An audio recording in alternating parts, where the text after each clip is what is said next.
Hi everyone, welcome to Tate's Facebook Live. My name is Julie Ann Fay, and I will be chatting about the new moon in Scorpio that's coming up this weekend.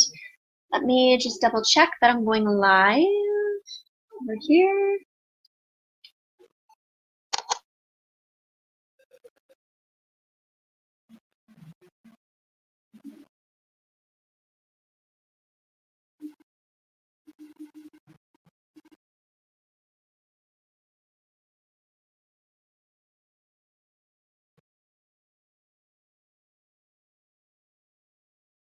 Hi everyone, welcome.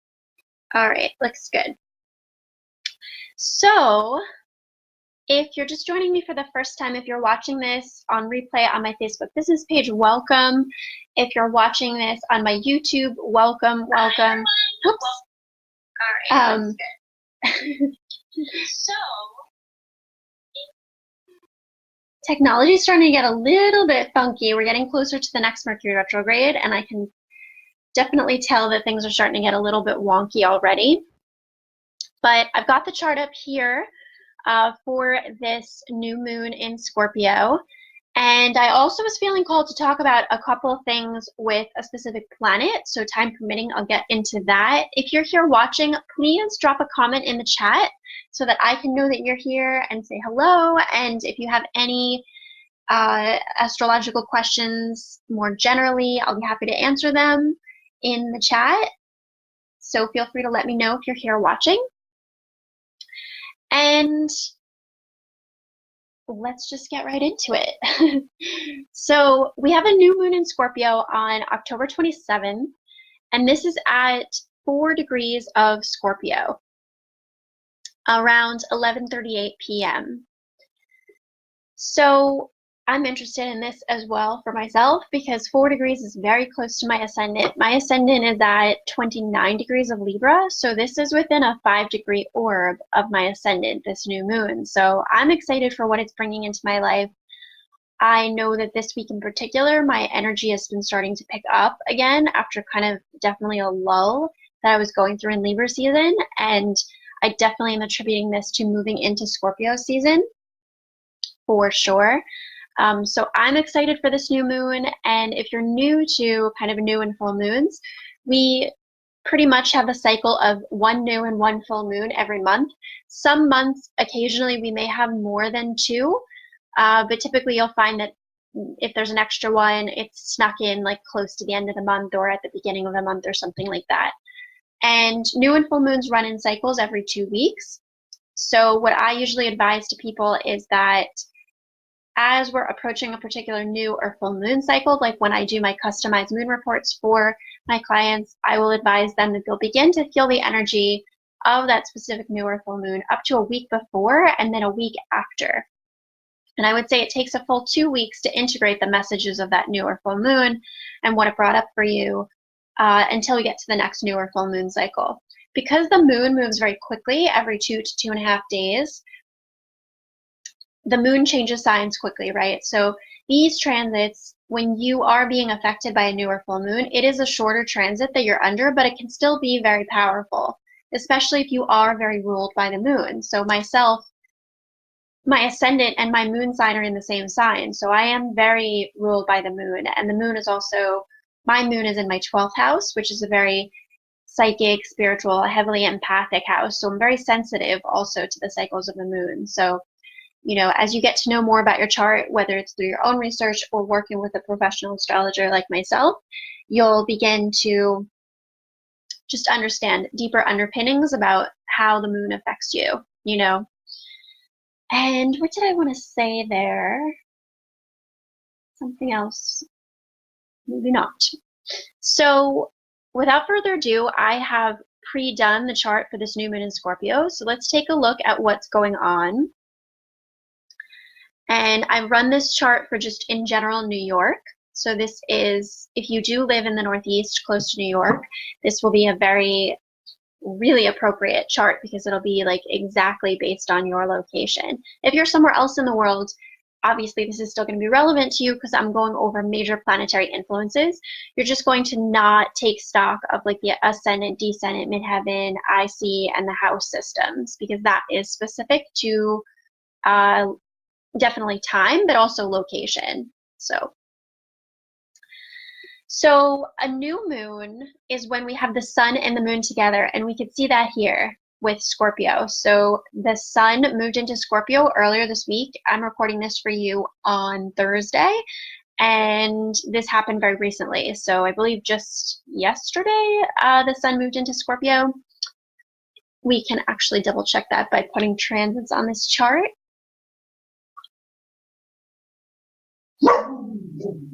So yeah, we could see the sun here at 1 degree. So we've just started the Scorpio season. And I'm going to take those away because I know for people that are new to astrology, that gets it a little bit more complicated and layered. So this is the chart for Sunday, rather. Let's double check if I've got that right. October 27th. For some reason, I thought it was Saturday. Yeah, that makes sense. Sunday. So this is the chart for Sunday evening, which is interesting. I believe that the full moon that we had in Aries was at the very end of Aries, so very end of Aries, early Taurus. That was also on a Sunday evening, so that's pretty interesting because Sunday is ruled by the sun. And, you know, the new and full moons, they don't always fall on the same day of the week. You know, they'll be on different days of the week and things like that. So we have the sun and the moon here in early Scorpio. The biggest, most important thing about this particular new moon transit is that it's exactly opposing Uranus. You could see Uranus here at 4 degrees of Taurus and the sun and the moon here at 4 degrees of Scorpio. So this is an exact opposition, which is really, really, really important. When it's exact, it means that the effects of it are felt even more strongly. And this is very significant because Uranus is an important outer planet. We've started a transit with Uranus and Taurus earlier this year.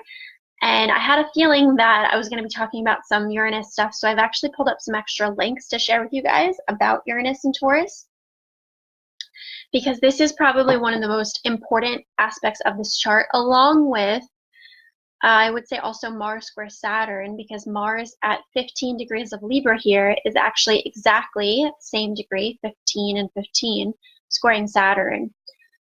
So, and we definitely have some positive,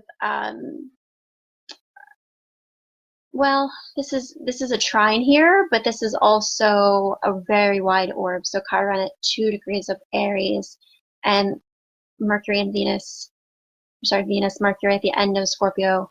I don't even know if I would really count that as in orb. It depends on how wide of an orb you're going to give Chiron. But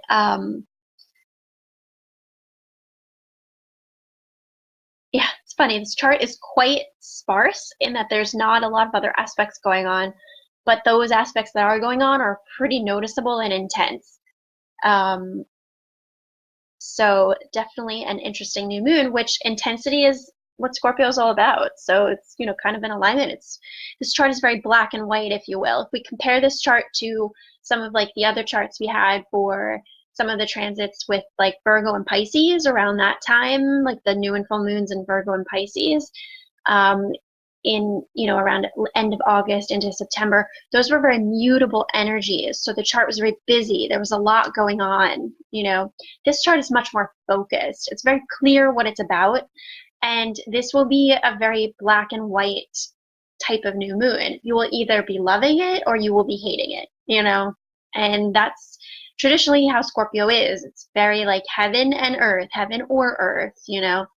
It doesn't really deal with like the gray area as much. You know, the mutable signs like to go back and forth. So when we get into Sagittarius, Sagittarius has more of that capacity to like kind of go into some of like the dark stuff, but then also be in the light and be playful. It can kind of go back and forth.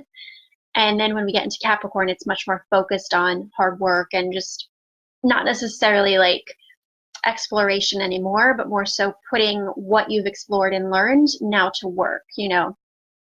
So we also have this Venus conjunct Mercury at the end of Scorpio. So let's talk about these three things in particular. This Venus conjunct Mercury, let's talk about Mars square Saturn, and let's also talk about the Sun Moon conjunction, the new moon opposing Uranus. So let's make that the focus of our time together.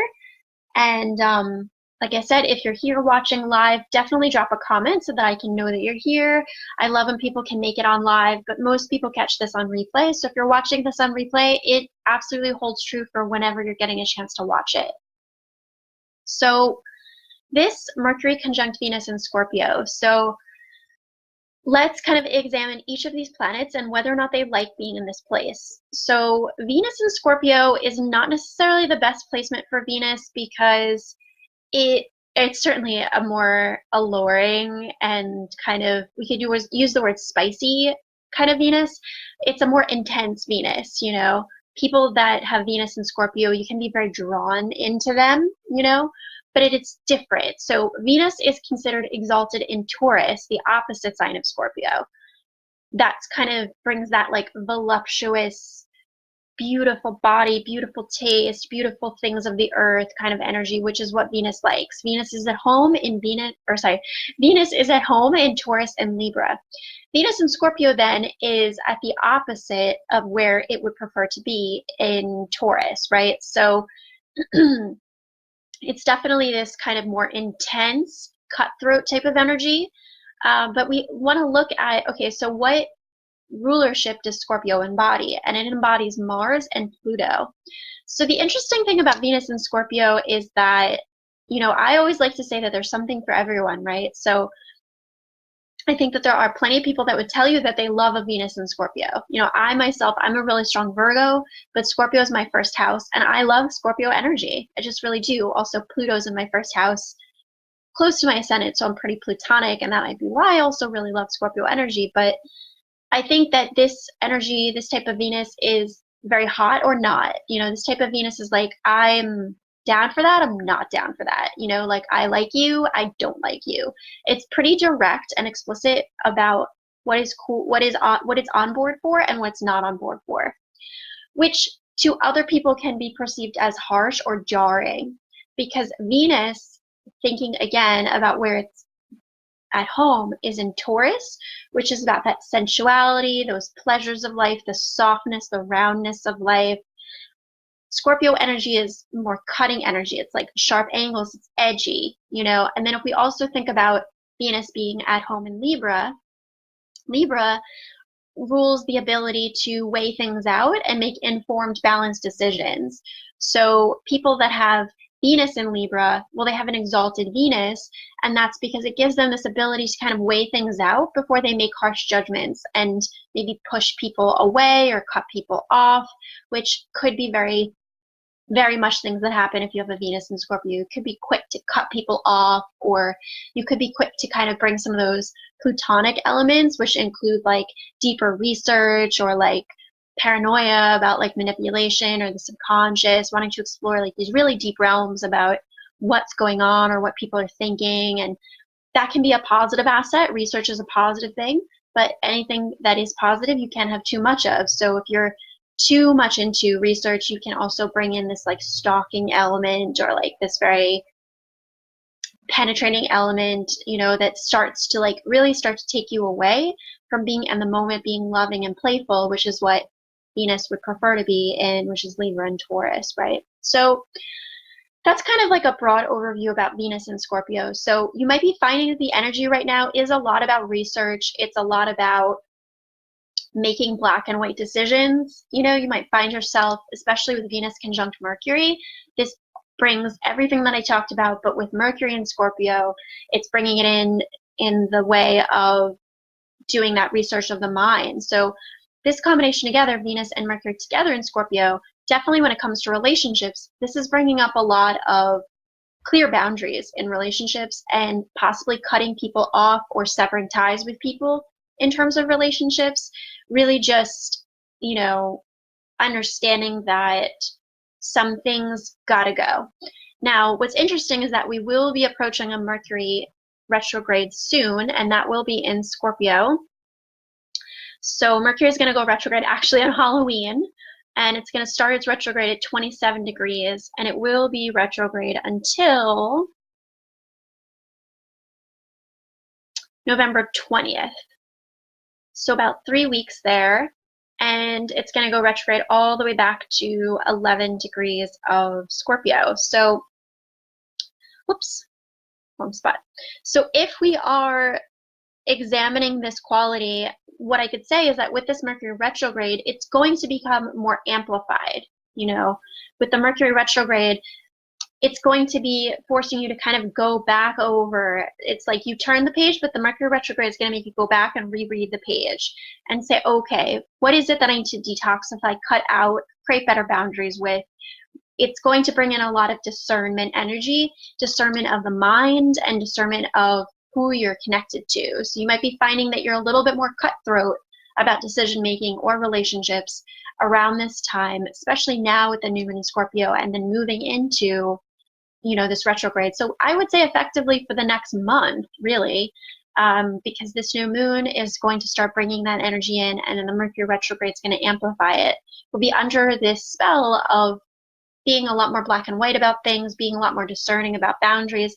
I personally think that's a really good thing. You know, it's people that maybe are traditionally have been more like people pleasing or kind of like struggle with that. They want to be nice, they want to be caring, they want to be accommodating, but they kind of deep down already know that they don't want this thing, and they're struggling to come to terms with just saying yes or no. They are the ones that will be struggling. So this is where astrology is medicine, right? Because as we become aware and as we learn, we're able to work that medicine in and make decisions based on understanding what the current energy is and work with the energy instead of against it. So this energy is saying, be clear cut, be direct, have better boundaries. If you're feeling like it's probably a no, and you might need to just speak up and say no instead of being indecisive, you know. So this is not the best time for like weighing things out. We went through that with Libra season. This is the time for now, clear cut, yay or nay, move forward, don't move forward, right? So that's a lot about the Mercury Venus conjunction there in Scorpio. You know, this is putting this with a trine to early Chiron, because this is like a roughly, you know, so this is 2 degrees here, this is 4, so that's a 6-degree orb, this is 6 degrees, that's 2 degrees, so that's an 8-degree orb. I feel like that's a pretty wide orb for Chiron. I would say that as this gets closer, that will start to be more strongly felt, so closer to Halloween, but then it's going to go retrograde. So really this this trine will be the strongest actually at the end of October, and then again at the end of November, you know, and then into the beginning of December. So, but this is, you know, a positive element that brings in healing, but my 2 cents is that we're not quite there yet. I would say it's a bit too early to really be kind of speaking to that. Let's next talk about this Mars square Saturn, right? And then of course Saturn has been in cahoots with Pluto for a while. You know, they're together, they're 5 degrees apart here, but they're still very much influencing each other. So this is an overall breaking down. Pluto is breaking down, penetrating, getting beyond the barriers and the borders of corporations, structure, society, and then Saturn is rebuilding it back up. I don't know if I've said it that like briefly and like clearly before. Thank you, Mercury and Scorpio, for bringing that into effect. Because that's really what's going on here. And then the South Node is also along the way, bringing in a lot of purging of karmic things that just are not part of the story anymore. And we see this going on all across the board. We see this going on with, you know, organizations, industries, politics, so many different things, you know,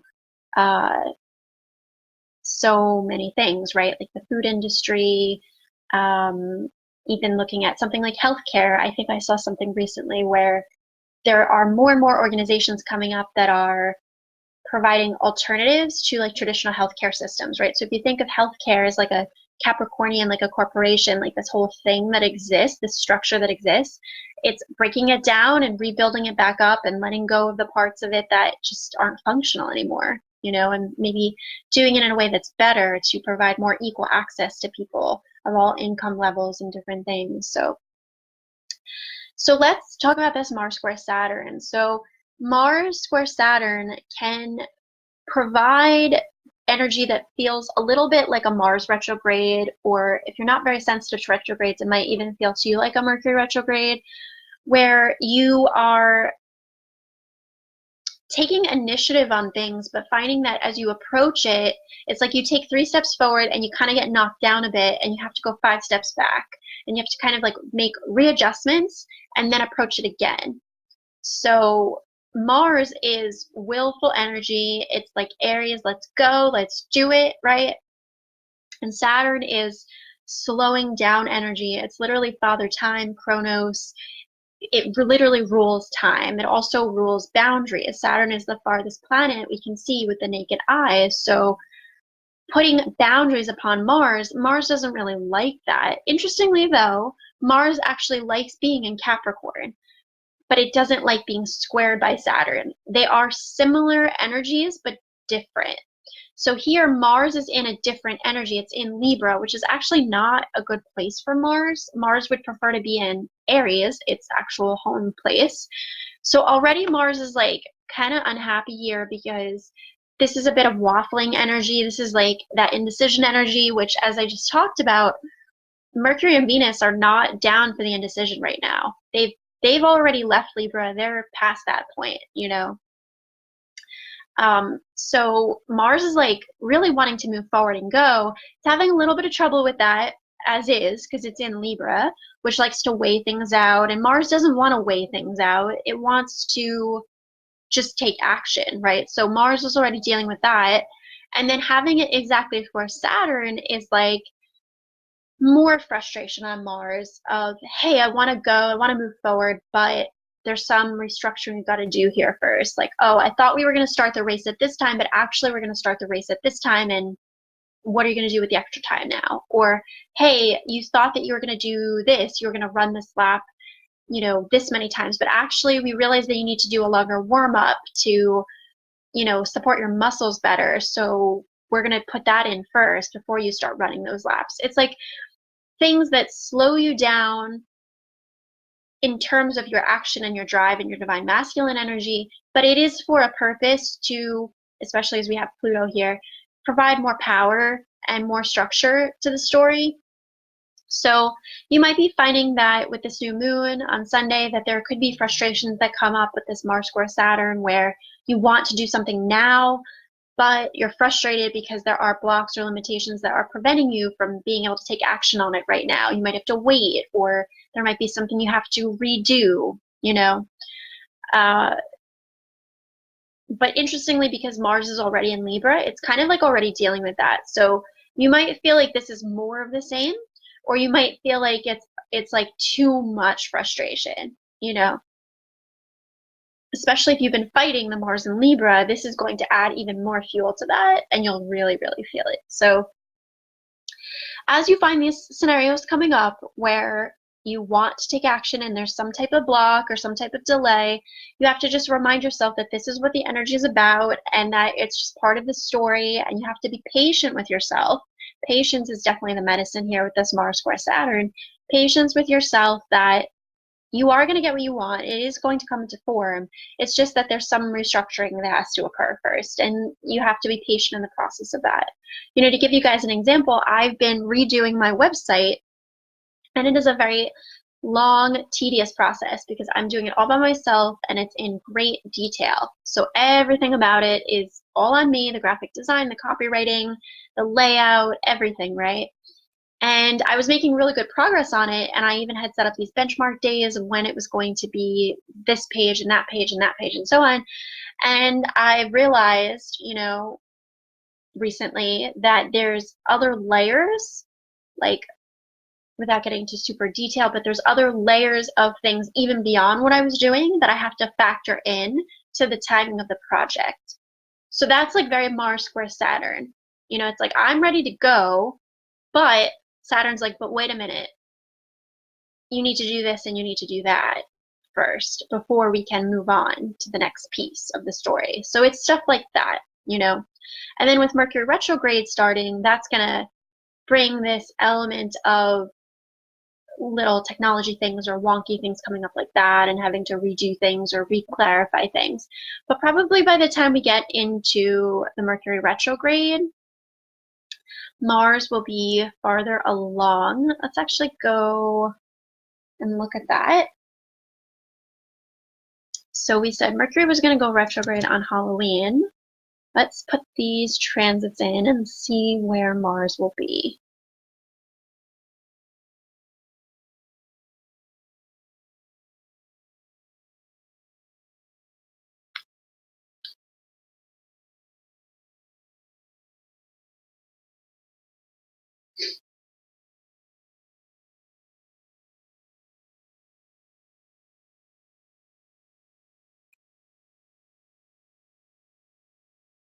So Mars does move slowly. So it'll be at 17 degrees. So it actually will still be in square to Saturn, but the strongest effects of it will be felt at this new moon this weekend and as you're integrating that up to Halloween. And then it'll start to move away from, so as we get deeper into the Mercury retrograde, it'll lessen, but interestingly, it'll actually start squaring Pluto. So it's not really getting a break, This will be an interesting Mercury retrograde because we'll be having that energy with, of course, Mercury retrograding in Scorpio, but then also this Mars square Saturn at the beginning, and then Mars square Pluto. Even here, it's Mars square Pluto because it's only 3 degrees away. So we'll talk more about Mars square Pluto, in the next new or full moon light that I do, because I'm sure it'll be still in the mix of the story. But yeah, so that's Mars square Saturn, which I wanted to talk about. And then lastly, let's talk about probably one of the most important aspects of this chart, which is the Uranus opposition. So Sun and Moon here in early Scorpio opposing Uranus. So Uranus opposed Sun, Moon, Scorpio. So this can bring up unexpected events. Uranus is innovations, epiphanies, downloads, sudden things that come in. This will also be like you thinking that it's black and white, this or that, and then out of nowhere, this other option comes in that you have to examine, And this can also be, I was even, noticing like just, this can also carry the energy of like the physical body too, because Taurus is the physical body. So watching for ways that maybe you could get hurt. So this can bring in like sometimes, especially also with the Mars square Saturn, being mindful if you're trying to like push or over rush things, you could make yourself susceptible to like possibly getting injuries or things like that with this Mars square Saturn and Sun Moon opposing Uranus, because this is like unexpected events and then blocks or delays, But I wanted to do a shout out. So I did a blog post recently on my website, which is called It's Happening! Musings on Uranus and Taurus. And you can find that if you go to this link here. I'll paste this into the comments of this video. But you can go here and you can click read more. And in this blog post, I go over in detail various examples of the way that Uranus and Taurus is manifesting, and we're starting to see it manifesting. So it's a really fun read too. I use lots of like fun gifs and things like that. So definitely go and check that out. And if you like it, there is a place that you can comment on the blog post at the bottom. So feel free to do that. I want to do a shout out to that. And I definitely will be talking more about Uranus. I have an idea of another blog post that I want to do. And I wanted to do a shout out to this website that I was looking at earlier. It's this drstanley.com. I am always a little bit reticent to take other people's research that it's like not a well-known website like astro.com or cafeastrology.com. So take this with a grain of salt, because I have not personally checked lots of these dates and timestamps, and I have in the past actually seen a chart that looked like this that had a lot of inaccurate information. So do keep that in mind. But I can say for sure that at least the ones for the 1960s that I was looking at for Uranus and Virgo were correct from what I remember. So this should be somewhat accurate. But I was looking at this because, and I am going to try and put more information on my blog about, different Uranus transits, things like that. But I was reflecting on the fact that in my lifetime, right? So I'm a Virgo. I was born when Uranus was in Sagittarius. And I was just looking through. So Uranus did retrograde back into Capricorn for a bit. But then it moved into Aquarius and then Pisces and then Aries and now Taurus. So in my lifetime, and we see here by 2025, Uranus will move into Gemini, which will be really fun. Uranus and Gemini is super fun, super innovative, lots of information coming through, and Uranus goes into Gemini. That'll be really fun. But I was just looking at this because Uranus and Taurus, so in my lifetime so far, right, of course, not including past lifetimes, just my current lifetime so far, this is the first time that Uranus is now in an earth sign again. Well, let me rephrase that. This is the first time that Uranus is in an earth sign. I mean, technically it was in an earth sign for a spell when it went into Capricorn, when it retrograded, when I was very, very, very little. But this is the first time that Uranus in Taurus is actually in an earth sign while I've been alive in this lifetime. And it is therefore trining, meaning in the same element as my personal planets of Virgo. So I just think it's interesting to think about these outer planets and these transits and how long these transits take, and that when they change signs, it really can have a dramatic effect on our lives because it's changing the grouping of who's communicating with who.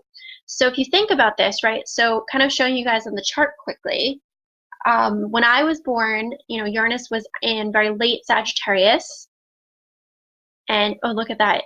Jupiter right now is actually exact on my Uranus in Sag. My Uranus is at 22 degrees with Sag. So I was born when Uranus was at the end of Sagittarius, roughly, like the last third.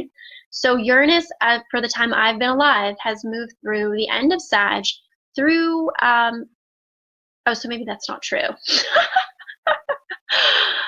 I may have made a mistake. Yeah, so this was longer than a retrograde. This was a full-blown transit. So my mistake, I eat my words there because it has been in an earth sign while I've been alive, but I would have been very little then, so I wouldn't have really been very consciously awake to understand what that transit is doing for me. But so eating my words bit, but it moved from Sagittarius through Capricorn, through Aquarius, through Pisces. Aquarius is the best, most exalted place for Uranus it can be. That was when we had basically the start of the 2000s decade and so much innovation coming into life and society and, so much going on, right? And then it was in Pisces, not really a fun place for Uranus. And then it was in Aries, which it much would prefer to be in Aries over Pisces. And now it's in Taurus, which it does not like being in. It would much prefer to be in Gemini or Taurus. So anyway, I was just kind of thinking about this, because right now Uranus of 4 degrees, that's trining my Sun, my Mars, and my Venus all within a couple degrees. I have 3 planets in early Virgo, so this is, trining those planets. So that's bringing in this innovative, exciting energy, to those planets. And this is something that I'm more consciously awake about now. So I can really look at it and see it for what it is and what it's bringing into my life. So if you are an earth sign, an early earth sign, like early Taurus, early Virgo, or early Capricorn, this Uranus aspect Uranus is really affecting you, but in a very positive way, And if you are an early Scorpio, early Leo, or early Aquarius, it's also affecting you, but in a square aspect, which is a more tense aspect. So, astrology is fascinating and complex because it's literally layers upon layers of variables. So the element is one variable, the fire element, the air element, right? The water element, the earth element. So this is why astrology is fascinating and ever evolving and complex. And for each individual, you could be of the same sign as somebody else, but you could be living an entirely different life with different pressures and things upon you because of the different influence of the planets on your chart and how that affects you differently than the person next to you, even though you're the same sun sign. And this is why I love doing astrology for people. I love going over the charts. I love researching and studying things all the time to deepen my practice. So if you enjoyed this, I would love, love, love if you can subscribe to my YouTube. Feel free to leave a comment on this video. Share this video with people, spread the word. I also share these videos in my email newsletter, so head to my website and sign up for my email newsletter. The website's under repair, but the old version is still up. So on the homepage of the old website, you can still find the sign up link, and you'll be able to get my email newsletters, which go out roughly every 2 weeks at the new and the full moons. And I would love to keep in touch with you and have you have the opportunity to learn more from me. So I think that I'm going to stop there. I'm sending everyone so much love. Happy new moon. Happy Mercury retrograde. I am sure I'll be doing another live in and around the times that we are dealing with these things. So I will be seeing you all again soon. Much love.